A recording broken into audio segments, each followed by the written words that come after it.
Welcome to Culture Bites, where we take culture theory and turn it into everyday insights. We're powered by human synergistics, and our mission is to change the world one organization at a time. We can only do that together with our amazing community, so thank you for listening. Have you ever been stuck in a team that seems to go around in circles? Today we've got a letter from a listener who's looking for some advice on how to kickstart a passive team. I'm joined by Corinne Canter. Hello. And Liana Sangster. Hey. And we're going to help this listener out with some advice for them. So if I start off with the letter, Dear Culture Bites, I'm part of an innovation team, which is tasked to develop new products for our company. Our team should be constantly trying out new ideas, learning and developing. Instead, we go around in circles because no one really wants to make any decision on how we proceed forward with an idea. A common response is, we need more information before we can decide. It doesn't help that we don't have a clear leader in the group. Our manager looks after several teams. We have tried to set a process on how to move forward, and we'll follow it for a few weeks, but then it gets forgotten. Also, when a new idea is suggested, we tend to focus more on why it won't work rather than why it will, which is a total motivation killer for me. As a team member, what can I do to influence the team to be more achievement-orientated? So if I just recap that a bit, we've got a passive team. They're an innovation team. They're kind of going around in circles. They can get ideas but don't really know how to then move on to the next step, and they don't have a clear leader. And I guess what's interesting about this question is that it's coming from someone who's just in the team. They're not the leader. So what can they do? So what do you think, Corinne? Yeah, it's an interesting one. I think, first of all, that when you've got an innovation team that is reluctant to come up with new ideas, it's problem A. But often, culturally, it means that something must have happened in the past, in the way that the culture works, that people aren't prepared even to take the smallest of risks to speak up in case they get it wrong or in case they look stupid or whatever the reason might be. So first of all, there's a cultural issue here that prohibits people from actually coming forward. So I think if you're a team member in this team, one of the things that you can do, and it sounds like you've already started to do it, is there's often safety in creating some structure. So be really clear on what the goal is, get agreement and a unified purpose in the team on what it is that you're there to do, and get some agreement on some criteria on what good looks like so that people have a sense of what it is that they're shooting for, and then have quite a structured process around how the team is going to solve this problem. Because when a team is passive, they're looking for levels of certainty. And so in the absence of a leader, you can quite achieve that sense of certainty, even as a participant, by actually providing a really clear framework and a really clear step-by-step process. As the team gets more comfortable with actually taking small risks, you'll find that they start to run the team automatically. It'll be more organic, but initially it has to have a little bit more structure. The other thing is there are sort of 5 sort of golden rules, I think, in helping teams communicate well and to participate in this kind of process. One is, and they're fairly easy to just sort of share with the team. One is listen. So listen rather than reloading. Suspend judgment, speak up, and respect. But the 5th one that I think would be really helpful here is an agreement that you're going to build rather than bust. So one of the problems when innovation doesn't happen is because people get into evaluating the idea too quickly. And so this is reversing, flipping that around and getting people to actually, instead of saying what won't work about it, the focus is completely on how it could work. And so it's almost a rule not to evaluate whether it's realistic, evaluate whether it can happen, but really the agreement in the rule is how can we make it work? Under what conditions could it work?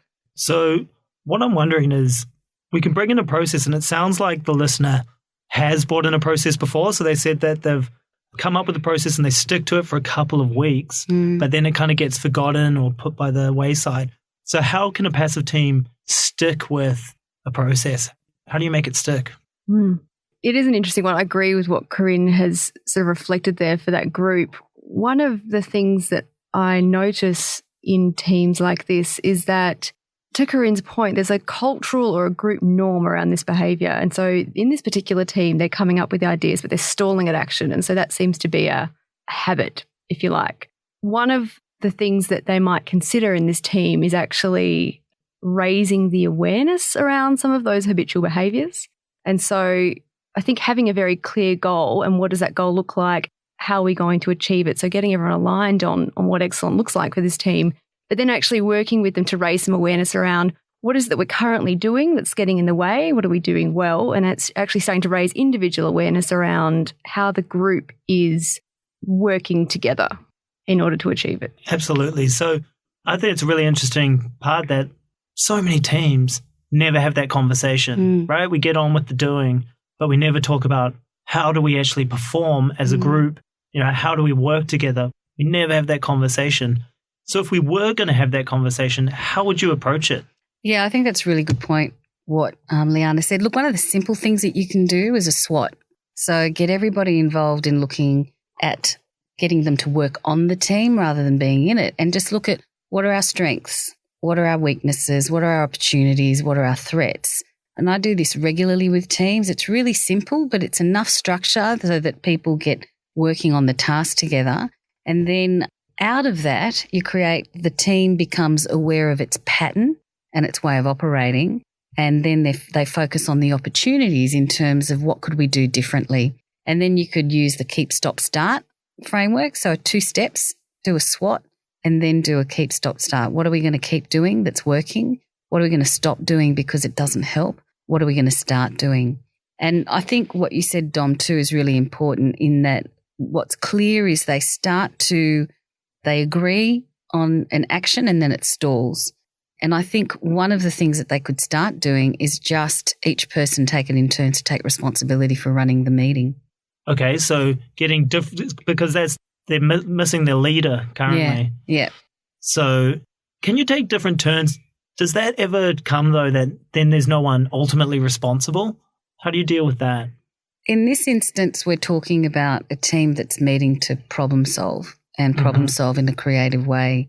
So I think the issue of responsibility is bigger than the individual team meetings because they do have a leader that is accountable for the work that they produce. It's just that leader doesn't get to the meetings very often. So I think what we're talking about here is individual leadership and everybody being a leader and taking ownership for the common work that the team has to do in that meeting on that issue that they're trying to innovate around. Does that make sense? So I think the leader is there in terms of ultimate accountability. So I think the issue of somebody not taking responsibility probably isn't there. What's happening is in the day-to-day movement, in the day-to-day working of the team, it's everybody taking ownership for how the team works together. So how do you get people to take that ownership, though? If they're a passive team, they're going to naturally kind of step back from taking that ownership. So especially as a team member with your peers, how do you get them to step up and grab hold of it? I was just sort of reflecting on what you were saying there, Corinne, about the reason underpinning, I think, your suggestion around why we move that sort of leadership hat around a group like that is because in passive teams or passive cultures, it's easy to point the finger to someone else and it's safe to let someone else make decisions. So how do you encourage others to come forward and step into that and have a play around with actually what it feels like to kind of make some decisions? And as for how do you encourage individuals to do that, I mean, first, I would always go to raising some self-awareness around what is your propensity, right, to take on more about what is your role in this and what do you bring to the equation. So there might be some structural things that Corinne would recommend. I would be looking at how do you encourage individuals to look at their own growth and what kind of behaviour or style are they bringing to the group and what can they learn from stepping up. So I'm all about kind of focusing on using it as an opportunity for individuals, I suppose, to learn more about themselves. So could we use that stop, start, continue that we talked about for the team? Could we also do that for ourselves as individuals of that team? Yeah, look, ultimately, I think the question for members in this team is how am I getting in my own way? What is it that's stopping me from coming forward and speaking up? And ultimately, there's an individual awareness piece. But definitely for this person who's a team member, keep, stop, start, SWOT, they're really easy things to begin. Just make a beginning. In terms of how do you get a passive team to step up, they need certainty. And that's why structure is important. So structure provides certainty in the absence of a clear leader and in the absence of definitive assurance, because what you have is a very clear pathway about how we are going to do this. What is your role in doing this? So the structure, I think, is really important, because what they need is a sense of safety and certainty. So that process, as well as the format, is what's important. And if you involve them in that by doing the SWOT, and it's a good point, there's nothing to stop each of them, once they've done the team swap, to go away and say, okay, what are my strengths? What are my weaknesses? What are my opportunities? What gets in my way, what triggers me? Then you get the individual piece. But I think if you're looking for something that you can do straight away, experiment with getting this team, some movement in the team. And with a passive team, what you're looking to do is to help the team act. It's always about the action. And so start with some structure, be clear about the goal in terms of the end point, be clear about what good looks like when you get there, be clear about the role that everybody's going to play, explain that right up front or agree it right up front. And they're your baby steps. It's achievable because the risk is minimal. And so it's an encouragement for people to come forward. Just to build on that, it's a really good point that for this particular individual, what she's seeing in this group, and if they're responsible for innovation, is quite possibly what the organisation is encouraging. So for her to manage herself in that environment, I could imagine she would be feeling frustrated. But this is actually an opportunity to road test what it would be like to actually implement change in a broader organisation. And so if things are falling over, there is a data point there to explore in terms of why hasn't it translated from idea into action? Was it too big of a leap for these individuals? Do we need to pare it back? So it's kind of like a data point worth exploring for her. And I think one thing I would build upon on that, the group work, would be to think about over and above that, what does good look like, and taking some small actions, perhaps working in as part of their group process, a reflection on how they work as a team. So actually at the end of every meeting, how did we go? What happened? Where were our stalling points? And actually making that part of the practice. The other thing that you might do is change the length of the meeting. So start off single focus, shorter meeting, just to get that sense of energy and movement and structure, because what you're getting people to do is to test it, put their toes in the water. That could be useful as well. And one of the things that I thought, Dom, we could do is actually put some of these frameworks and ideas up on our website if people are interested in going and having a look at how we've responded to this question. Absolutely. So it'll be on the podcast page for you to download after this episode. One more question for me is, the individual who's written this in sounds like they're probably more of the achievement side, and so that's where they're getting that clash, right? That they want to go, but they can't seem to bring the team with them. And what we know about culture is eventually it kind of will change you, right? So, and with teams like this, often they start off really promising, but something's happened along the way and now they've kind of gone passive and, we've tried that before. That's a classic line that passive teams use. So as for this individual, how do they kind of hold to that constructive mindset without kind of being changed to being passive themselves? Yeah, it's an important one. I think the best way to do it is for each of us and for this individual to be really clear about what's important to them in terms of their own growth, and to set some goals around that and to set some goals for their work. Because when things sometimes feel like they're overwhelming or they're falling apart or you can't get to do the task in the way that you want to do, those goals, especially if you write them down, they're there to remind you what you've decided is important for you. And so it's important that they've got some goals and some clarity around where is their growth in this role. Okay, why did they accept the role and what were they hoping to maximize in their development around this role? And to write, 2 or 3 things down. And so I think that that's really important. And also the key thing with achievement orientation is that you're constantly asking yourself, where is my effort going to make a difference? And certainly I do that all the time. So if I'm feeling like I've got a lot on my plate, or if I'm feeling like I'm not being very successful in getting something done, I always go back to, where is my effort going to make a difference? And what I find really interesting about that question, and such a powerful question, is that working with all my clients, we always know what the answer is. And so you ask that question, you'll know what the answer is. And the key is not to second guess yourself, just move into action. And that's really, I believe, one of the simplest and the clearest ways to stay in that achievement mindset and not be drawn into a passive cultural norm. It's a great question.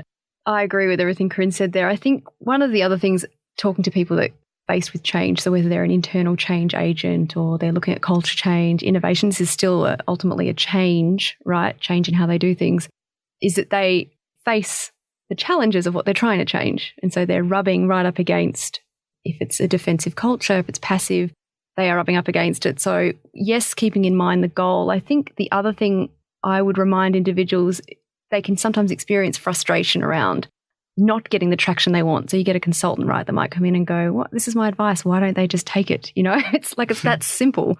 But remembering that everything you do is a data point. Okay, so we're going to test this and it gives us some feedback. So at the moment she's getting feedback. And so to take it on as I would say it's also an achievement orientation, perhaps part self-actualizing. Okay, so let's reflect on actually what happened there and trying to be a little bit objective about why this is happening, why it's not working, and how do we shift? So how do we just keep shifting to meet the culture where they're at and move them forward versus get frustrated with it, which puts your energy into a defensive space when you're feeling frustrated. Keep it up into that, okay, what did we learn? What will we do next? I also think keeping a little progress journal, you know, you can decide when you write in it every day.